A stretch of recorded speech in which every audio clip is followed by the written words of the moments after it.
E aí galera, meu nome é Larissa Mello e estamos aqui para mais um vídeo no canal e o tema de hoje é cinema queer. Então, eu não poderia estar mais feliz de falar sobre esse tema, afinal eu sou formada em cinema, então a gente vai ver muito de cinema aqui no canal. Para falar um pouco sobre a história do cinema queer, a gente tem que lembrar de movimentos que foram importantíssimos para que a criação desse novo tipo de cinema acontecesse. A rebelião de Stonewall aconteceu em Nova York por volta do final dos anos 60. Stonewall, na verdade, era um bar e era um dos poucos bares que aceitavam a comunidade LGBT e outros marginalizados pela sociedade da época. E nessa era, os gays sofriam uma forte repressão, não só da sociedade, mas também do sistema jurídico. Ser gay era considerado crime, você poderia ser preso por isso em qualquer lugar. Inclusive, a polícia vivia invadindo vários bares e outros locais que acolhessem gays.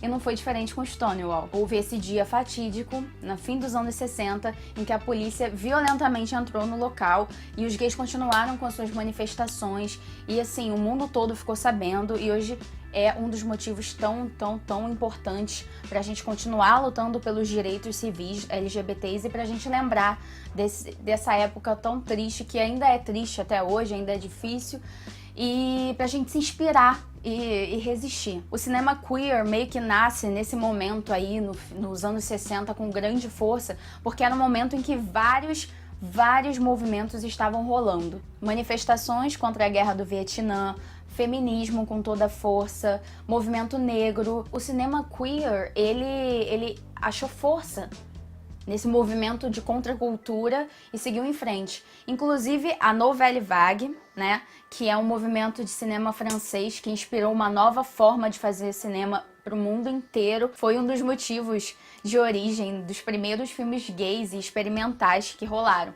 Inclusive nós tivemos uma Nouvelle Vague japonesa também nos anos 60 e um dos primeiros filmes gays, né, na época, naquele país tão controverso e tão contra a sexualidade, foi o filme chamado O Funeral das Rosas, e ele trata de toda essa cultura underground dos gays, travestis, entre outras vidas noturnas da época. O diretor do filme se chama Toshio Matsumoto. São muitos filmes pioneiros na cena de cinema LGBT e sem dúvida a gente pode fazer uma lista aqui do quanto eles são incríveis, mas hoje eu queria falar de alguns menos citados e que são assim importantíssimos para a gente saber, conhecer mais e enaltecer. Claro, vocês já devem conhecer o Rock Horror Picture Show, o Paris is Burning também, que é um dos meus favoritos por ser um dos primeiros a retratar a cena dos gays na periferia e do movimento Vogue, que é tão importante, social, político e bonito de ver, né? Mas hoje eu vou falar pra vocês do Eu, Tu, Ele e Ela, da Chantal Akerman. Foi um filme que ela dirigiu e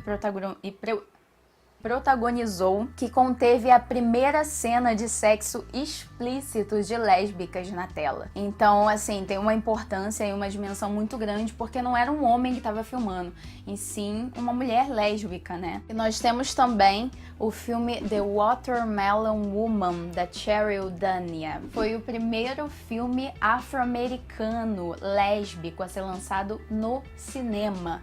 Então olha a importância disso, não só por ser um filme lésbico, pela questão racial e pela diretora negra fortíssima. Gente, é bonito demais de ver esse filme entrar pra história.